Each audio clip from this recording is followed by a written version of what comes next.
Buenas tardes de nuevo. Vamos a continuar con la segunda parte de la primera mesa redonda. Tenemos, para empezar, a Robert Rubió, que es profesor asociado de esta Facultad de Derecho Internacional Público y además actualmente es el director de la Oficina de Protección, del Delegado de Protección de Datos del Sistema de Salud catalán. Y él nos va a presentar una metodología que hemos desarrollado conjuntamente para llevar a cabo estas evaluaciones de impacto de los tratamientos de datos, relativas a los tratamientos de datos, para identificar riesgos y mitigarlos, específica para el sistema de investigación e innovación en salud. Adelante, Robert, muchísimas gracias por estar aquí. Bueno, primero de todo, muchas gracias por la invitación de poder participar hoy aquí y también de dar un poco de presencia a ese rol que creó el reglamento, esa función, al delegado de protección de datos, que yo diría gran incomprendido. Ahora estaba planteándome de 6 años de la entrada en vigor y 4 años ya que podemos aplicar el reglamento, en qué punto nos hemos encontrado como delegados de protección de datos en la soledad y algunas veces en la multifunción, el multitasking, en haber de realizar el cumplimiento del reglamento.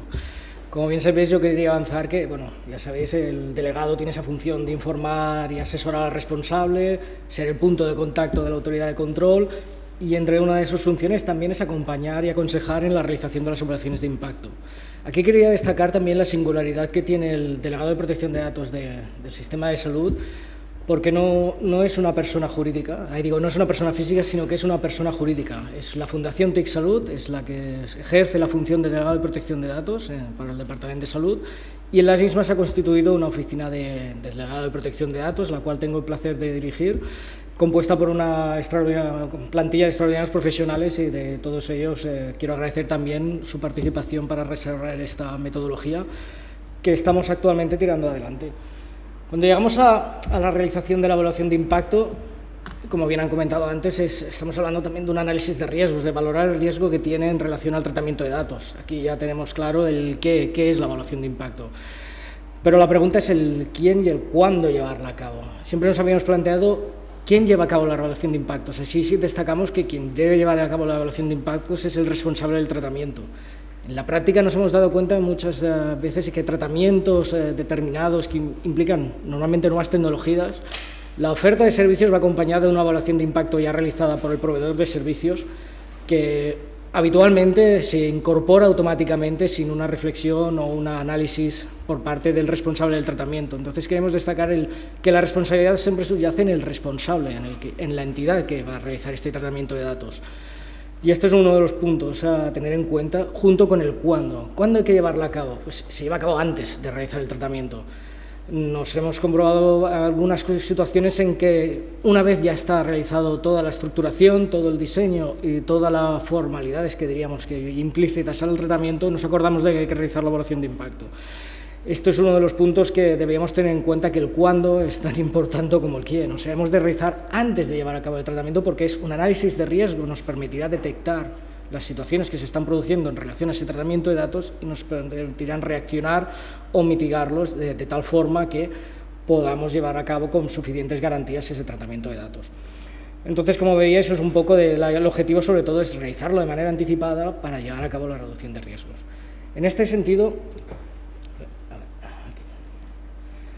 cuando nos valoramos en qué fase hay que realizar una evaluación de impacto, nosotros como delegado de protección de datos del sistema de salud nos basamos también en las recomendaciones que realizó la autoridad catalana. En este caso, la autoridad catalana definió unos procesos que debían ser sistemáticos, objetivos, repetibles y comparables, de tal manera que fuera una metodología propia en 6 fases. Si os fijáis, estas 6 fases incluían un análisis previo de si era necesario realizar la evaluación de impacto o no. Recordad que la evaluación de impacto es un análisis de riesgo y, por lo tanto, hemos de determinar si se está produciendo un riesgo que subyace en la necesidad de llevar a cabo la evaluación de impacto. Aquí teníamos unos criterios que establecía el propio reglamento o las propias autoridades de control que han establecido un listado, en este caso, para llevar a cabo la evaluación de impacto.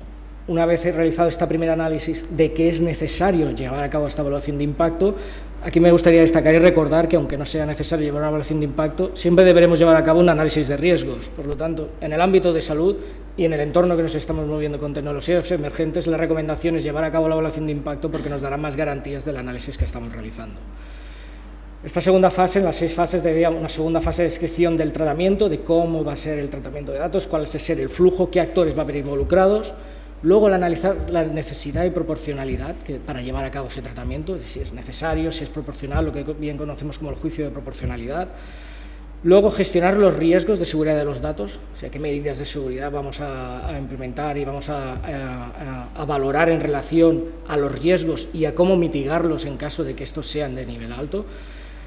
Esto va acompañado de que todo esto se ha de documentar y se ha de implantar. Esto es muy importante porque nos viene a decir que no es solo un documento, digamos, escrito como un dossier o un archivo que queda en una estantería, como muchos recordamos del documento de seguridad en sus buenas épocas, que era un documento que se realizaba, se guardaba en la estantería y no se volvía a abrir en muchas ocasiones, sino que es un documento vivo, ha de haber esta implementación y, sobre todo, esta revisión y monitorización por si cambian los riesgos, porque al final un tratamiento, y sobre todo en investigación, nos podemos encontrar que los riesgos van evolucionando con el propio proyecto de investigación y, por lo tanto, tendremos que ir adaptando o revisando algunas consideraciones que hicimos inicialmente. En este caso, en el ámbito de salud, ¿qué nos encontramos cuando planteamos la necesidad de realizar las evaluaciones de impacto? Como recordáis, es un análisis que ya empezamos a plantear a las entidades como delegado de protección de datos, de que había esta obligación de realizarlas, y os planteamos una serie de consideraciones que nos hicieron llegar, de decir, se podrían rellenar los datos de forma repetitiva, se podría automatizar, o sea, podríamos hacer algo más flexible. Esto iba relacionado también como, es que es demasiado jurídico lo que nos estáis planteando, lo que estamos viendo es un documento, acaba siendo de 40 páginas, donde 30 páginas acaban siendo repetición de los mismos conceptos, de las mismas dinámicas, de los mismos análisis, no hay un valor añadido y cuesta de comprender desde el punto de vista del investigador, desde el punto de vista del que desarrolla el proyecto, pues incluso desde el punto de vista de los responsables de sistemas que lo han de implementar. Luego también teníamos la problemática que nos decían que faltaba perspectiva, de tener en cuenta de cómo se interlocutaban los diversos actores. Vale, sí, el proyecto lo estamos realizando en coordinación con sistemas, pero al final es el investigador quien decide todo el procedimiento y sistemas solo va a decir las medidas de seguridad. Digo, pero si no está sistemas en el diseño y tampoco diseñamos digamos, todo el procedimiento de manera que reduzcamos los riesgos, es más complejo llevar a cabo esta evaluación de impacto, o sea, es un problema de diseño también que encontramos. Al final, es lo que decíamos, la parte de controles y de medidas era subjetiva, o sea, quedaba subjetiva, se podría automatizar, directamente podíamos determinar una serie de medidas de control de que se podían activar dependiendo del tipo de riesgo que fuéramos determinando a partir del análisis que realizábamos.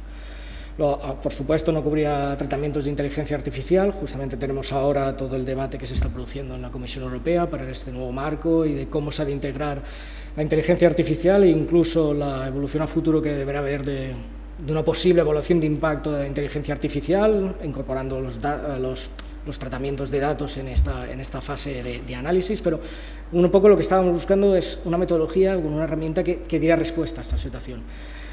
Más importante todavía es, no se puede realizar seguimiento a las tareas. O sea, muchas veces nos encontramos de decir, sí, hemos realizado la evaluación de impacto, como decía, queda guardada, no vemos cómo evoluciona, no vemos qué siguiente acción se va a realizar, quién es el responsable de ejecutar esa acción, cómo hago un seguimiento. Y, por supuesto, esto lo relacionamos con no cubre investigación en salud desde la perspectiva de un proyecto de investigación, sobre todo desde la perspectiva de un proyecto de investigación que va evolucionando, que se va adaptando, que podría tener unos objetivos iniciales que podían diferir del resultado final y, por lo tanto, como evaluación de impacto, si estamos tratando datos, hemos de ir adaptándola, revisándola y, al final, incorporando aquellos nuevos elementos en el análisis que habíamos realizado. Estos son un poco los comentarios desde el punto de vista de investigación en salud que nos fueron transmitiendo y también el comentario de que necesitaban ayuda. Nosotros, como delegado de protección de datos, no realizamos directamente la evaluación de impacto, pero damos apoyo al responsable y nos estaban pidiendo ayuda de poderla realizar. Y esta ayuda no consideramos que no era conveniente, la ayuda no era hacerlo directamente, es como aquello de la fábula de enseñar a pescar o de darle el pez. Aquí queríamos enseñar a pescar, queríamos dar una metodología también a los investigadores y observadores que pudieran hacer suya y de tal manera que ellos pudieran empezar a introducir la concepción, también el tratamiento de datos en el diseño del que son sus proyectos.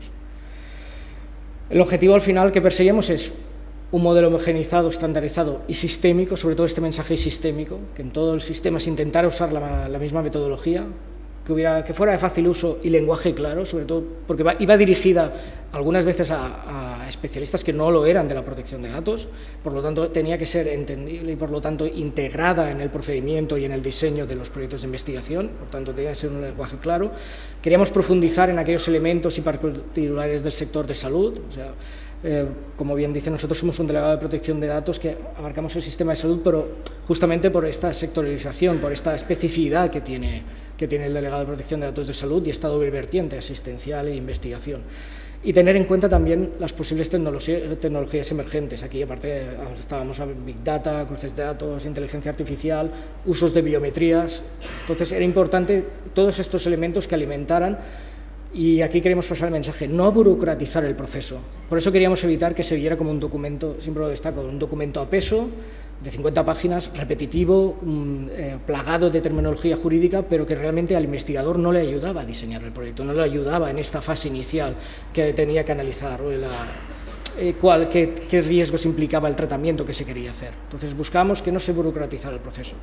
¿Esto qué nos llevó? Pues nos llevó a una colaboración institucional. En su momento se decidió colaborar con el Observatorio de Bioética y Derecho de la Universidad de Barcelona para crear una metodología, para intentar dar respuesta a todas estas circunstancias con varias variables, con 3 objetivos, las 3 ventajas que destacábamos aquí. Contenido específico de salud, la facilidad de uso en la autoevaluación, o sea, que fuera fácil de uso, y que ayudara en la toma de decisiones, que te fuera acompañando con recomendaciones y también con una serie de cuadros o tablas que se empleaban automáticamente, se rellenaban automáticamente para dar respuesta a este proyecto, a esta investigación o esta innovación que queríamos incorporar al sistema. Aquí lo interesante es que hemos estado trabajando durante este último año con esta herramienta y estamos muy satisfechos de la acogida que ha tenido en el sector. Tenemos recomendaciones de proyectos que han integrado en la Evolución 2020. Hemos trabajado colaborativamente con la Agencia Española del Medicamento para incluirlo en el grupo de trabajo de los TEIMS, en estudios observacionales.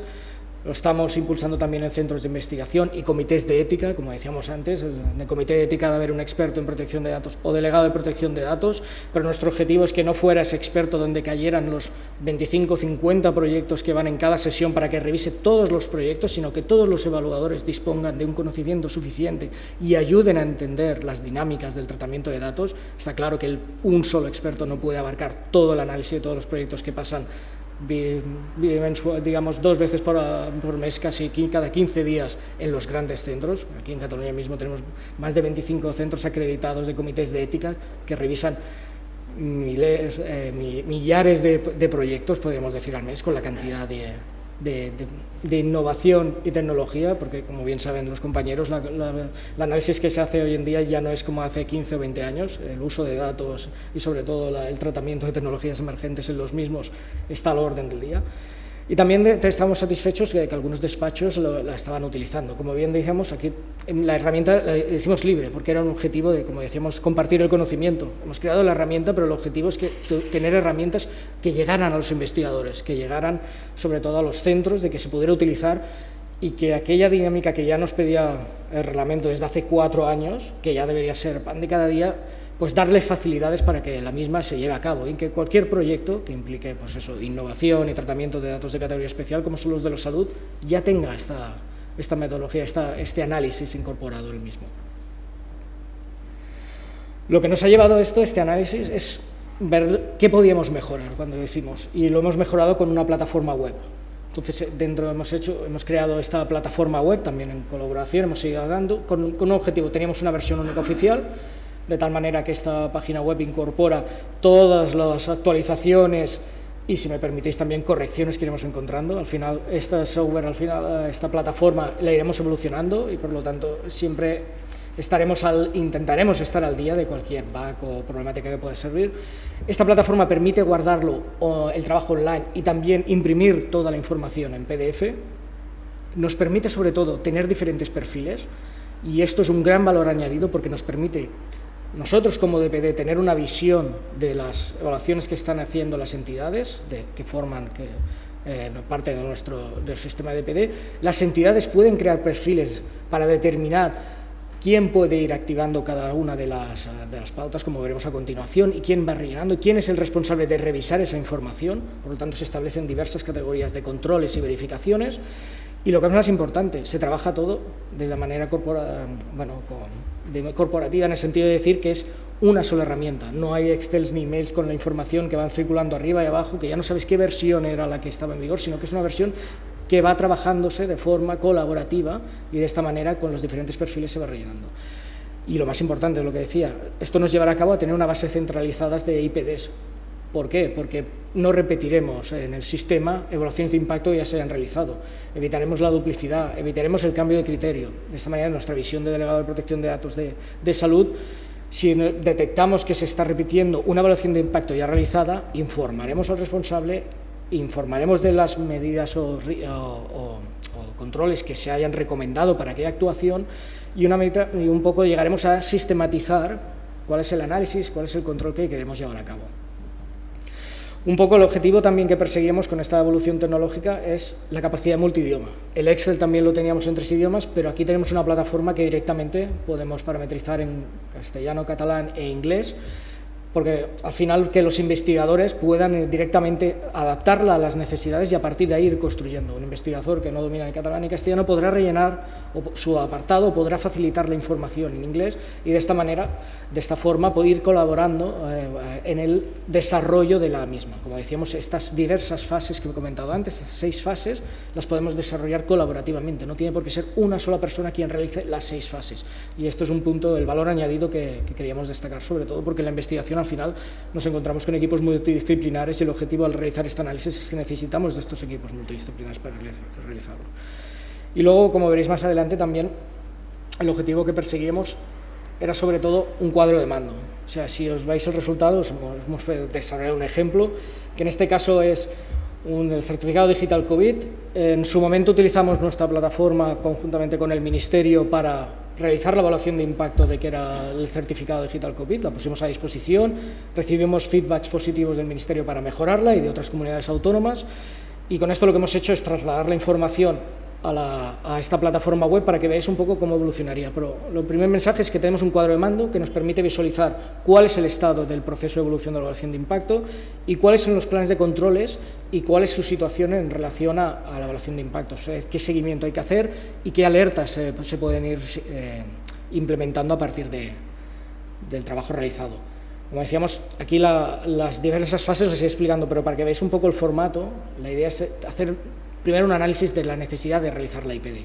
Como veréis, hay unas preguntas-respuestas para que se pueda ir alimentando por el propio responsable del proyecto, que se pueda responder automáticamente, y esto te va detectando unos niveles que según el riesgo, ya te digo, si no hay riesgo verde, ámbar si hay un riesgo que hay que valorar, o rojo si ya directamente te encuentras en una situación que has de realizar la evaluación de impacto o no puedes seguir procediendo. Entonces es muy visual y ayuda al investigador a ir facilitando estos pasos o estos procedimientos.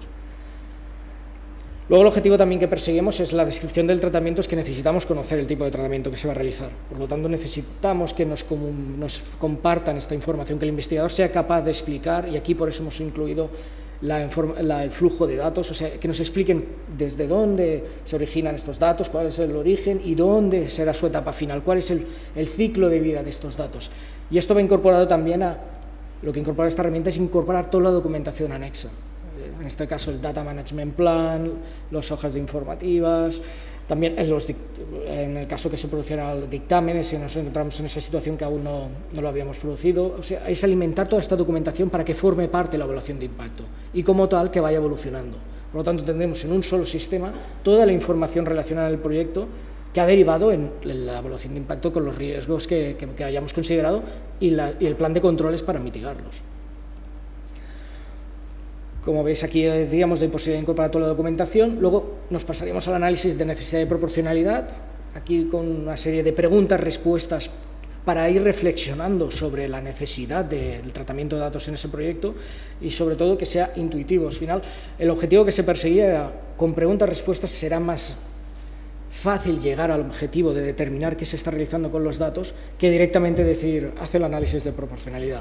Porque digamos que necesitamos la información, necesitamos como delegado de protección de datos, necesitamos que nos expliquen el proyecto, necesitamos entender el proyecto para llevar a cabo estas respuestas, o sea, para poder llevar a cabo este análisis, ¿cuáles son los objetivos que se persiguen? Necesitamos estar, lo que se dice, privacidad en el diseño, necesitamos estar en el diseño para poder entenderlo. Y esto es un poco, con estas preguntas también acompañamos al investigador de que él también entienda cuáles son las necesidades desde la perspectiva de protección de datos. Aquí, como veis, una serie de preguntas hacíamos en relación a la minimización de datos, si hay decisiones automatizadas, cuánto se conservan los datos. Aquí, si veis, también cómo se facilita la información a los ciudadanos, cómo se facilita el ejercicio de sus derechos. Todo esto para que el investigador se vaya planteando cómo va a dar respuesta a todas estas obligaciones legales que establece la normativa. Y esto es uno de los puntos a favor de utilizar esta metodología, en el sentido de decir que nos acompaña. Este es el mensaje clave. Luego, si vemos adelante, nos analiza que los cumplimientos desde el punto de vista de la normativa. Como decíamos antes, si no tengo una base jurídica para tratar los datos, no puedo tratar los datos. Nos hemos encontrado o visualizado en ciertas ocasiones que utilizaban la excepción del consentimiento para realizar el proyecto de investigación. Pues la excepción del consentimiento no es una base jurídica. Hay que ver qué bases jurídicas de la normativa de protección de datos tenemos para llevar a cabo la investigación. Y con esta herramienta vamos preguntando qué base jurídica podríamos utilizar, qué tipo de datos se van a tratar, qué tipo de categoría de datos, lo que decía, datos de salud, datos identificativos, si son de categoría especial o no, para aplicar la excepción, como decíais, y la prohibición expresa, qué excepción estaríamos aplicando para tratar esos datos. Luego tendremos la parte de riesgos de seguridad de los datos. Aquí hemos establecido una serie de controles con unas preguntas que hemos relacionado al Esquema Nacional de Seguridad, por lo tanto, de tal manera que las medidas que se han de aplicar para el cierto tratamiento de datos de seguridad ya directamente se integran y, por lo tanto, te dan la respuesta, de forma que tienes un plan de controles de actuaciones que has de realizar en relación a ese tratamiento de datos. Y este plan de controles, digamos que junto con el cuadro de mando, te permite visualizar si has llevado a cabo esa actuación o no. Por poneros un ejemplo, se ha de realizar o se ha de formalizar un contrato de encargado del tratamiento para realizar esta actuación. Pues pondrá en el plan de control que hay que llevarlo a cabo. Y en el cuadro de mando se podrá visualizar que hay que llevarlo a cabo. Y por lo tanto quedará abierto hasta que esa corrección, por lo tanto es lo más importante, te acompaña durante el proyecto. No cerramos la evaluación de impacto, entregamos el informe y ahí lo dejamos, sino es importante que la evaluación de impacto la hace el responsable y que el responsable tenga la capacidad de ir controlando esta evaluación de impacto, porque está viva.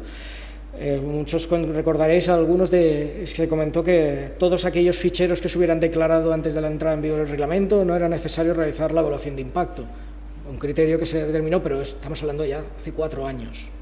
O sea, hay muchos tratamientos que hay que realizar la evaluación de impacto por el simple paso o lapso del tiempo. O sea, ya no podemos seguir argumentando de que como ya estaba en el fichero no vamos a realizar la evaluación de impacto. Hay que realizarla porque es un procedimiento dinámico y porque es necesario para determinar qué riesgos tenemos en relación a aquel tratamiento. O sea, estos análisis son indispensables, sobre todo cuando tratamos datos de salud.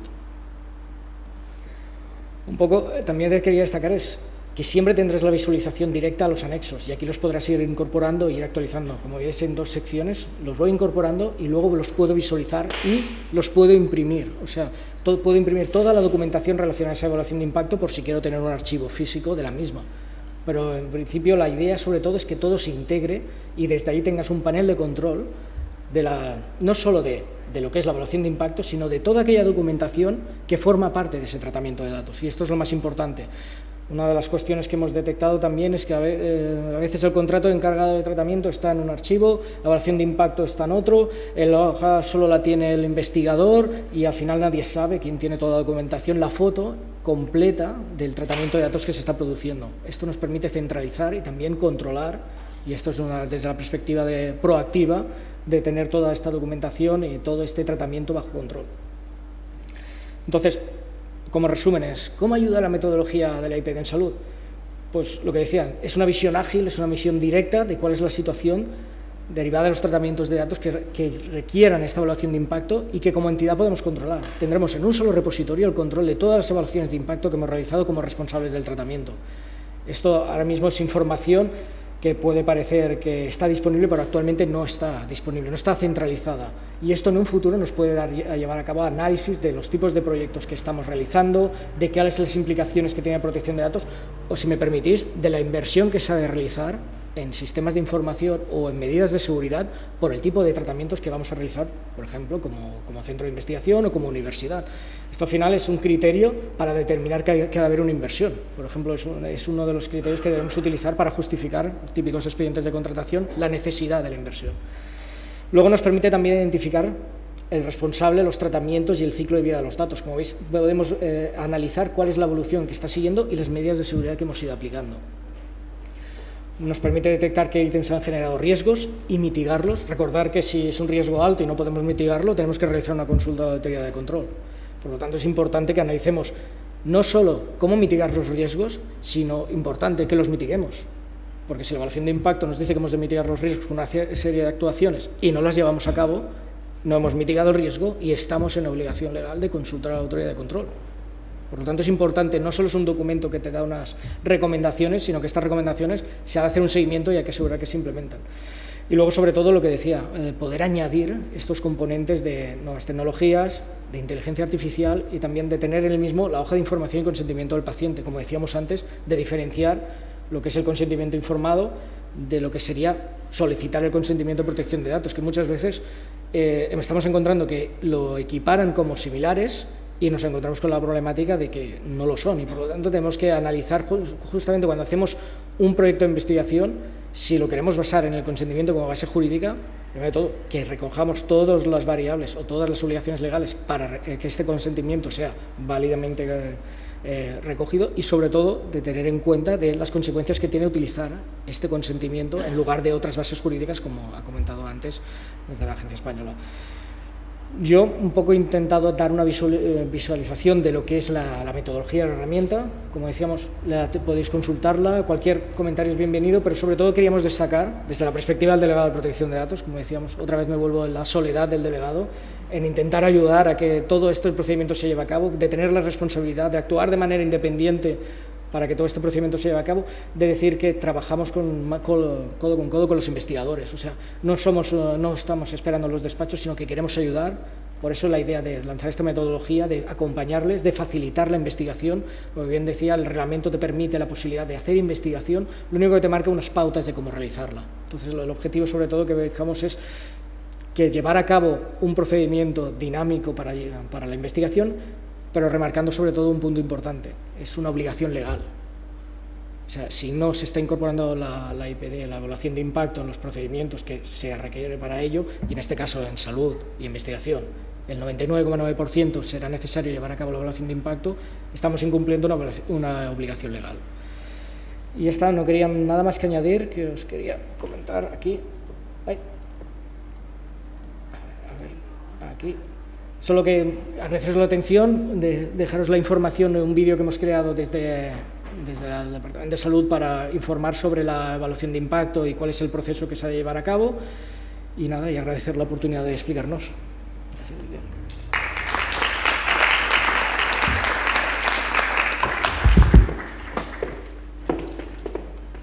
Cambiamos.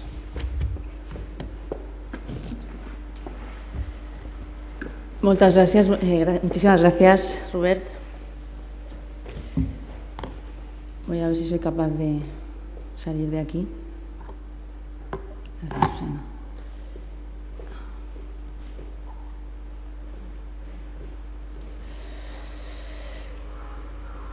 A ver, esto pasa así. Pues llegamos a la última parte de la mesa redonda, antes del homenaje a la doctora Sánchez Urrutia.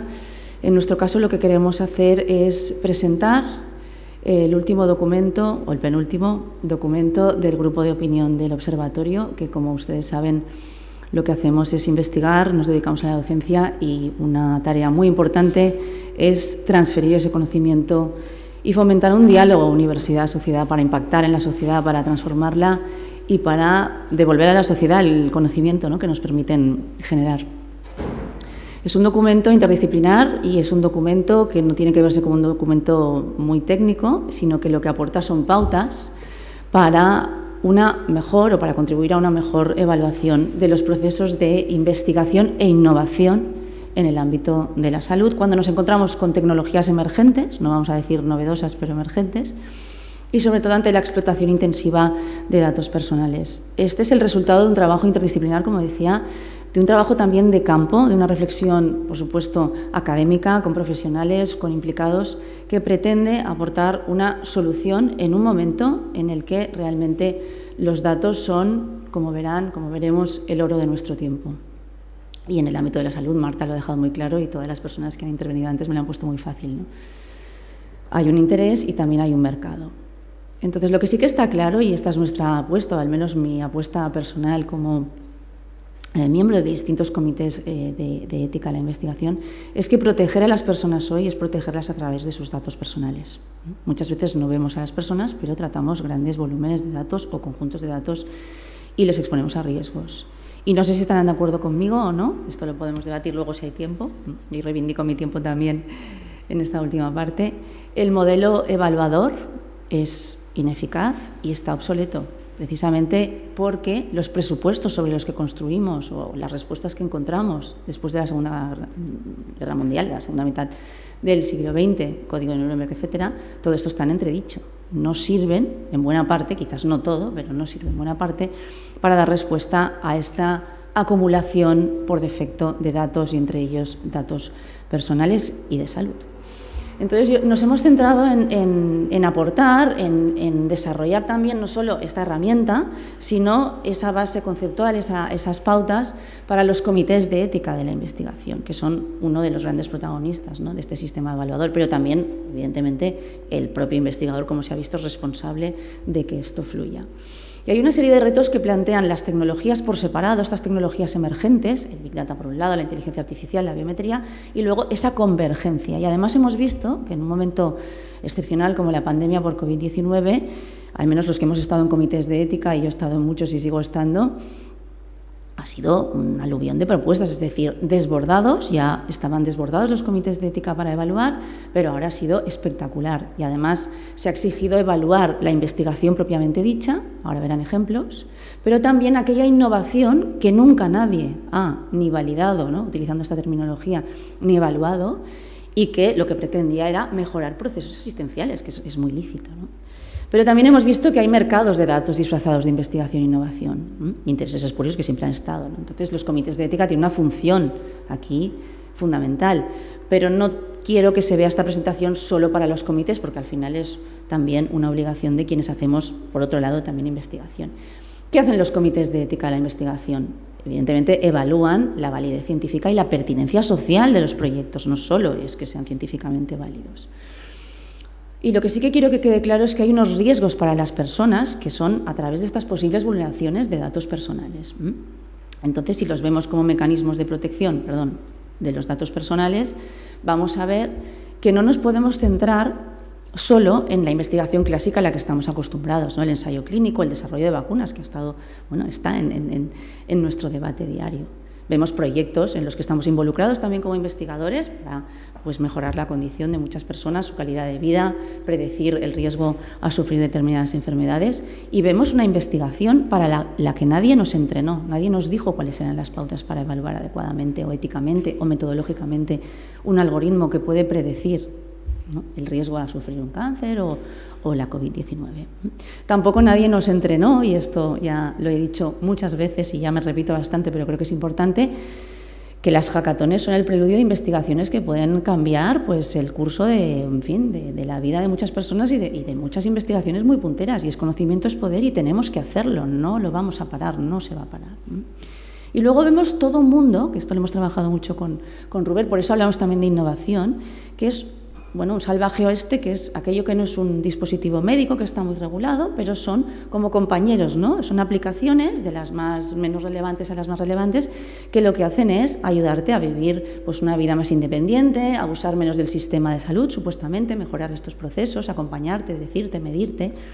Y contribuyen dentro de la política europea a un envejecimiento activo, a una medicina más personalizada, Aquí vemos muchos ejemplos y vemos lo que ha comentado Marta desde las 4, ¿no? Y el resto también lo ha comentado y me lo habéis puesto muy fácil, que es que la genética directa al consumidor, que es un modelo de negocio en salud como otro cualquiera, acaba siendo objeto de nuestra evaluación. ¿Por qué? Porque los comités de ética de la investigación con medicamentos o los comités de ética de la investigación que no ven medicamentos, nos encontramos con el interés de estas compañías que tienen una ingente cantidad de datos, que puede ser pues muy interesante, porque perfeccionando un poco esa base de datos podemos llegar muy lejos. Tienen muchísimos datos que jamás un médico preguntaría a su paciente, jamás, si le gustan las palomitas o le gusta viajar en avión o le gusta el color rosa, cualquier cosa, que no interesa para nada, pero que nosotros explicamos además todos nuestros antecedentes familiares, y se acaban haciendo acuerdos millonarios con compañías farmacéuticas de tal manera que se hace una cesión temporal de datos y entonces esta compañía farmacéutica, como otra cualquiera,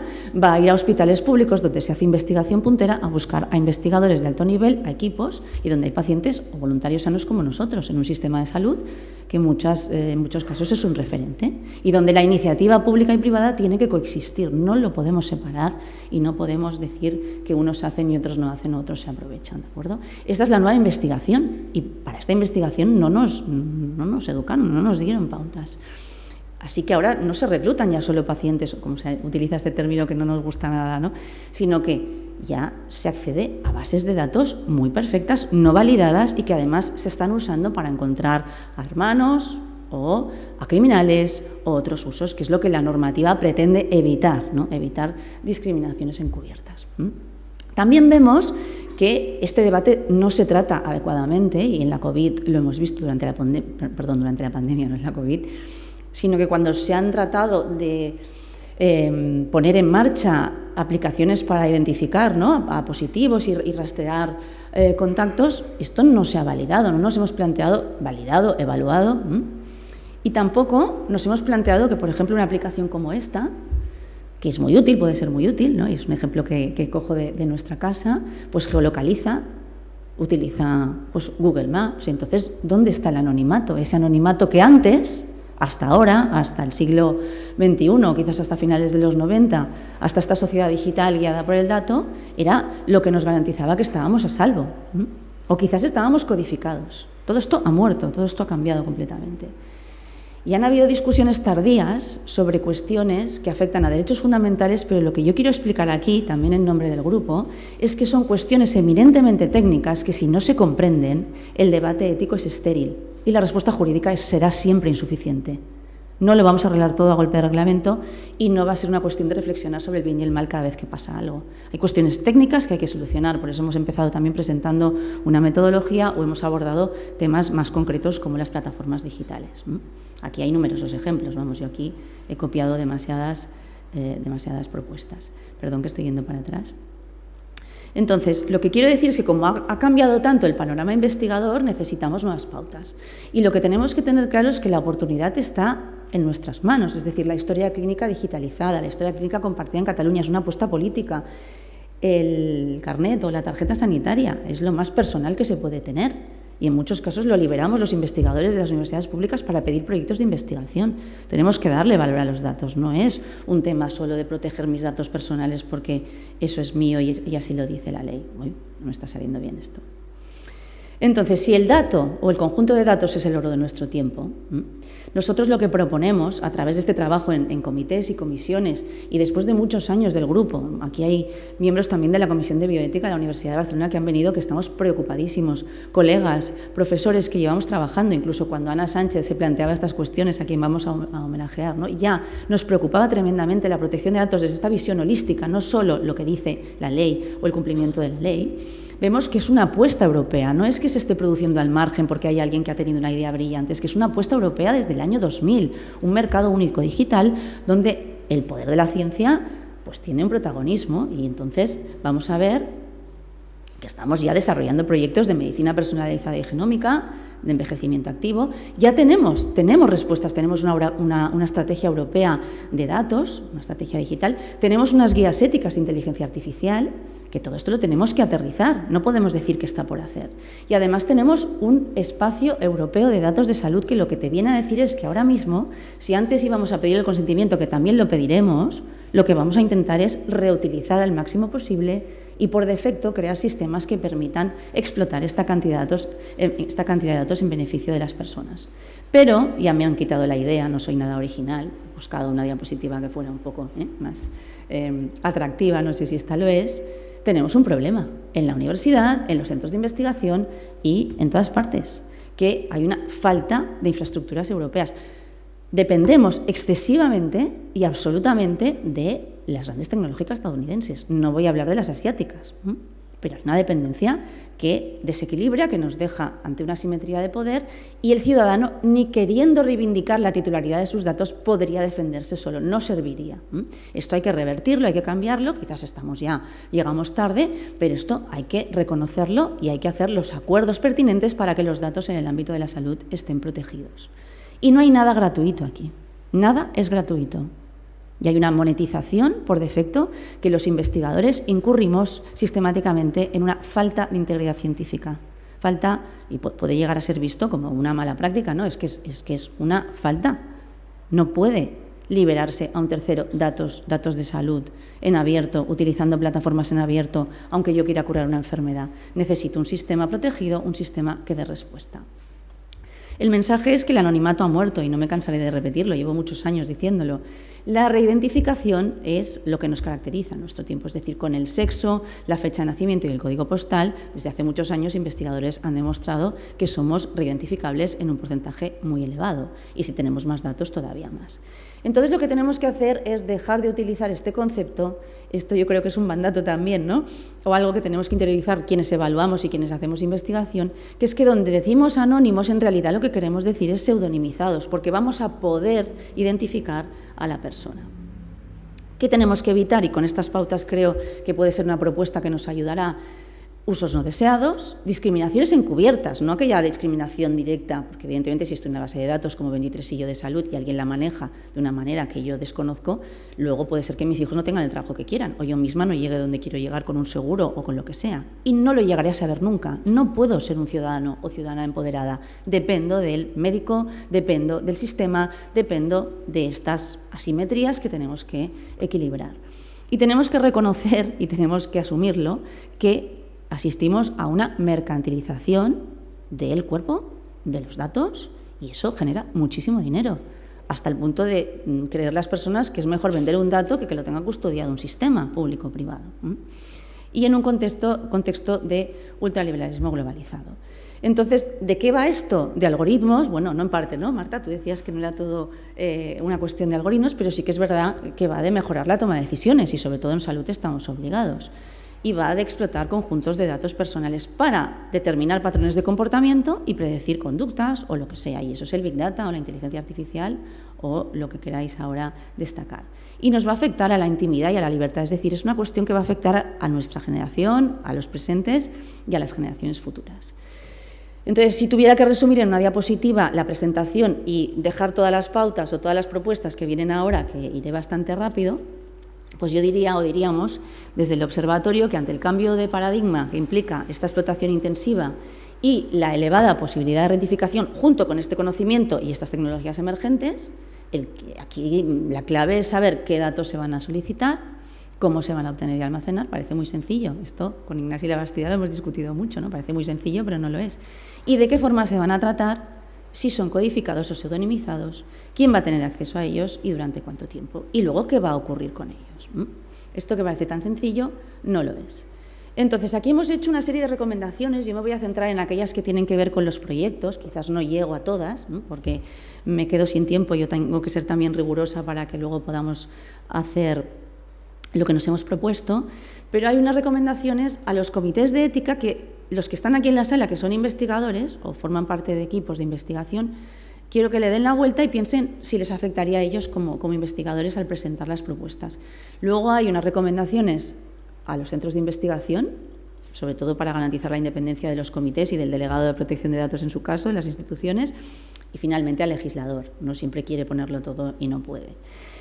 En cuanto a esas recomendaciones para evaluar proyectos de investigación, nuestra propuesta a los comités de ética es comprobar y evaluar el cumplimiento de los principios de protección de datos, y esto también parece un titular muy típico, ¿no?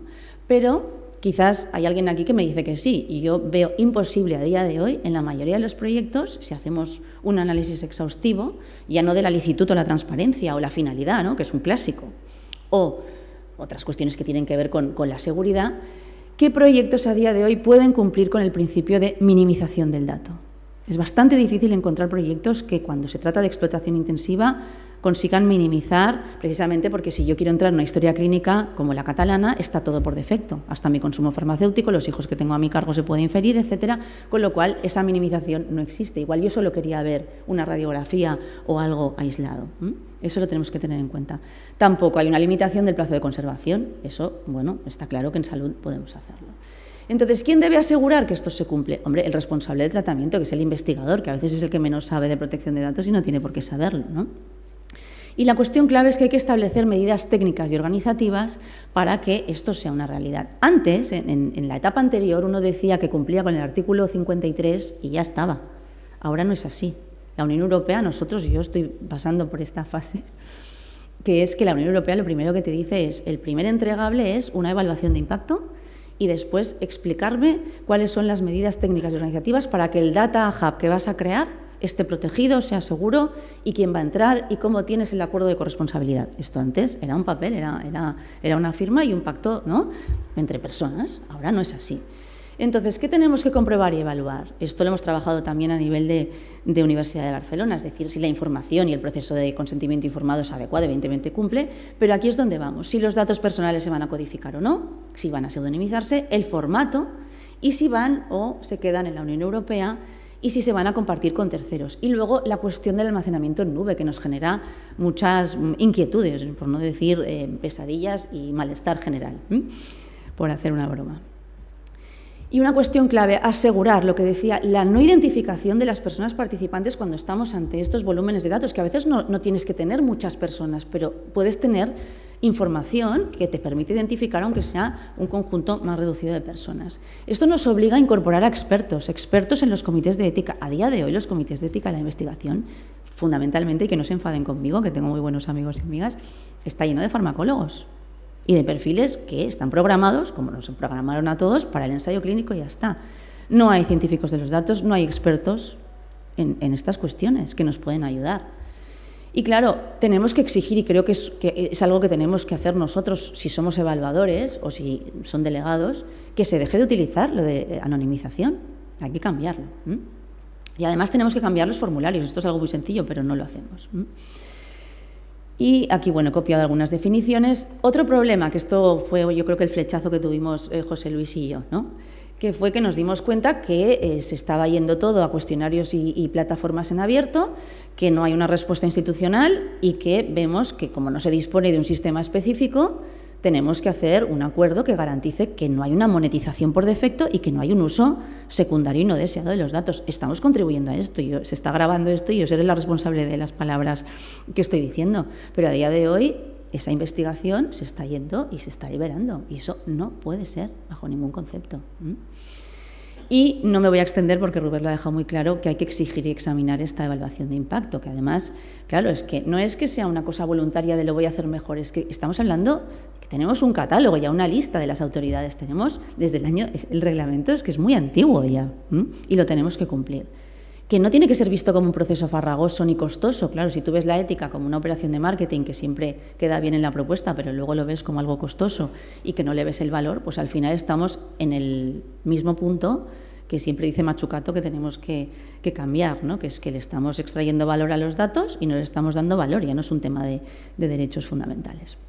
Bueno, como siempre, mucha información aquí también sobre la plataforma por si acaso. Otra de las propuestas, y ya voy acabando, solicitar y evaluar el plan de gestión de datos. A día de hoy cualquier convocatoria la pide esta propuesta, que es en fin, bastante viable, no cuesta tanto, lo que sí que cuesta es saber dónde están los datos y cómo se van a tratar, en la línea de los principios FAIR, porque al final estás haciendo un ciclo, una gestión y una identificación de los riesgos a lo largo de este ciclo de vida de esos datos que forman parte de proyectos muy punteros y que al final es un análisis de riesgo, ¿de acuerdo? Pero ¿qué ha pasado durante la pandemia y qué está pasando todavía? inteligencia artificial, Big Data. Yo me he pasado los últimos 7, 8 años de mi vida académica hablando, y cuando hemos visto lo que ha pasado en la pandemia, los muertos se contaban con dedos, el Excel no era interoperable y nadie sabía decirte qué estaba pasando. Esto lo hemos hablado, ¿no? Entonces, los datos no son ni encontrables, ni accesibles, ni interoperables y mucho menos utilizables. Entonces, cualquier sistema de inteligencia artificial que quiera llegar un poco lejos, esto es como lo de los biobancos, o establecemos nodos o no sé para qué estamos aquí creando ese poder de la medicina translacional, ¿no? Si cada uno va a su aire. Luego, comprobar, esto no lo hacemos, en los comités no se hacía antes, se decía que había unos derechos, pero no se estaban comprobando si se cumplen estos nuevos derechos. A mí hay uno que me interesa particularmente, y esto el otro día veía a la Autoridad Europea, el supervisor, ¿no? Con este flyer, con esta información, recordándonos nuestros datos en la era digital.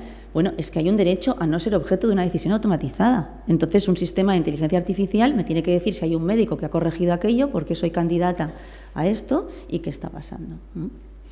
Entonces, una última recomendación que tiene que ver con la evaluación de proyectos es que, si bien antes los comités de ética y los investigadores y los servicios de tecnologías de información y comunicación y los servicios legales iban cada uno por su cuenta y cada uno iba haciendo en paralelo sus gestiones, esto también se ha acabado, y esto exige un esfuerzo de coordinación tremendo. ¿Por qué? Porque, claro, hay que revisar los acuerdos, si las muestras vienen o van, si los datos vienen o van, qué pasa con el famoso acuerdo de corresponsabilidad, que yo misma me estoy enfrentando en proyectos europeos, donde dijimos que éramos corresponsables, ahora no queremos serlo. Pero bueno, si es que los datos los vamos a poner todos, vamos a ver no sé cuántos pacientes con cirrosis hepática que están en una situación muy delicada y queremos avanzar. Ahora tú no quieres tampoco ser responsable, eso no puede ser, ¿no? Ese tipo, responsable del tratamiento y, por lo tanto, ser responsable de todo lo que acabo de explicar. Entonces, esta coordinación es fundamental. Y esto, que es algo que quizás no es muy usual, pero también es necesario, es que se incorporen, sobre todo en las aplicaciones de salud, las políticas de privacidad, que es una exigencia del reglamento, pero cuando nos bajamos un dispositivo de salud, lo que está pasando en el terreno de la innovación es que se busca el aval, el sello ético de calidad de hospitales o centros de investigación de referencia. Entonces, puede ser que cuente pues las gotas de sudor o, lo más importante, que puede ser la tensión o lo que sea, ¿no? Entonces, claro, los avisos legales los tenemos que revisar también. No te digo todos los miembros del comité, pero tiene que haber una coordinación, porque ¿qué está pasando? Si tú utilizas el sello V, pero luego aquella aplicación lo único que hace es coger datos y monetizarlos, pues es nuestra responsabilidad. Y aquí hay unas últimas recomendaciones que quiero destacar, que por un lado ya las he dicho, que serían a los comités y a los centros de investigación, que es que haya estos expertos, que tenemos que contribuir a generar una cultura de privacidad, evidentemente, porque además que hay una necesidad de alfabetización digital, hay una necesidad de sensibilizar en estas cuestiones. Y algo que nos hemos dado cuenta y que quizás muchos no querrán reconocer, pero hay que asegurar la independencia de los comités. Los comités no pueden responder a intereses que no son otros que los de la investigación, y sobre todo también asegurar la independencia del delegado de protección de datos. Aquí tiene mucha información esta diapositiva, y esta presentación estará a disposición de quienes estén interesados. Y por nuestra parte, y lo voy a dejar aquí, hay una serie de recomendaciones al legislador, por supuesto, que creo que son importantes y que les puede interesar, que es que desde el año 2007 hay una falta, ¿no? Esto lo hemos trabajado también con Fernando en otros foros, hay una falta de desarrollo reglamentario desde la Ley de Investigación Biomédica de por dónde tienen que ir, ¿no?, estas cuestiones.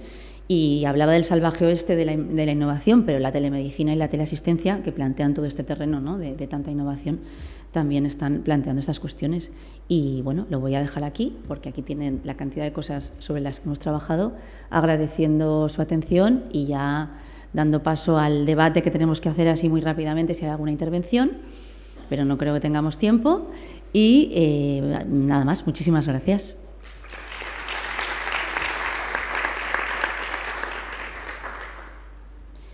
Son las... Vamos con 10 minutos, ¿no?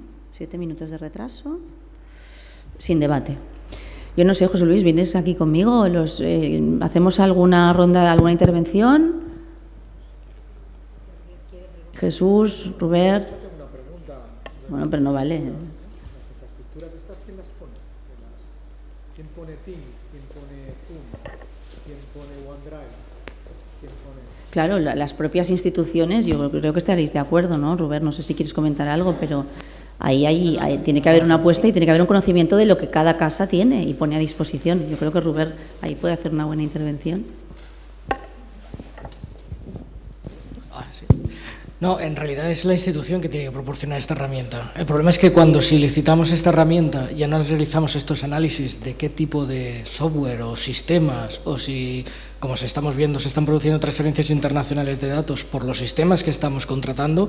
Claro, aquí teníamos también que deberíamos realizar una evaluación de impacto antes de contratar cierto tipo de sistemas, porque nos permitiría detectar qué sistemas son compatibles con la normativa y cuáles no. Claro, aquí no tenemos con las circunstancias que estamos a situaciones ya interiorizadas de no se puede cambiar porque es muy complicado. La dependencia tecnológica que tenemos de ciertas compañías, sobre todo norteamericanas, ya también vemos de China, nos hacen no es que no podemos cambiarlo, es que si no contratamos este sistema pues no podemos hacer nada. Y entonces, pongo el ejemplo, si no contratamos Google Classroom, nos encontramos que los estudiantes no podrían hacer clases online porque no hay un sistema alternativo. Yo ahí puedo llegar a comprender como delegado de protección de datos esta situación. Claro, no puedo avalarlo en el sentido de decir si no cumple con la normativa, no cumple con la normativa, pero también hay que entender que si esta es la situación de que no cumple con la normativa, ¿qué pasos se están dando para buscar la alternativa?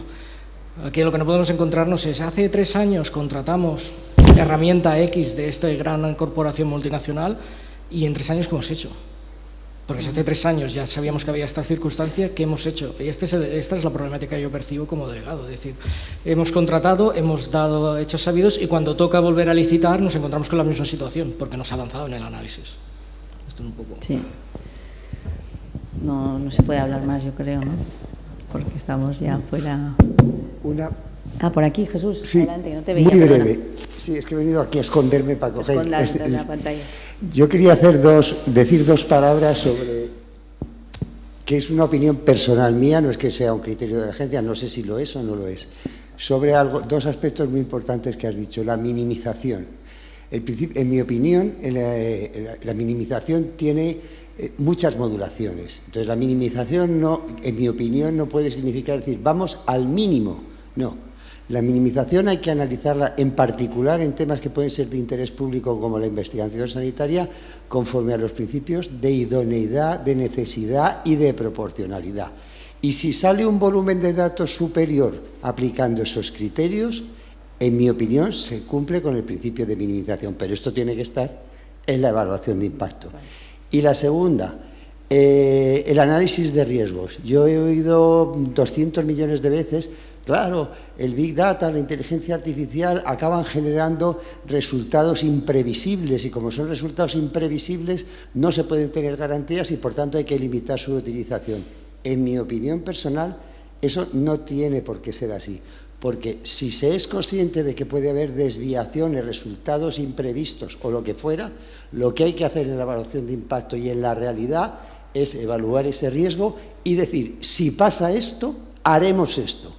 Pero no impedir que se puedan utilizar esas tecnologías por la hipótesis de que puedan reproducirse esos resultados. Nada más, gracias. Muy bien, pues muchísimas gracias. No sé si hay alguna intervención más, creo que lo podríamos dejar aquí. Gracias por su atención y abrimos ya el turno de la mesa homenaje con la doctora Casado. Gracias.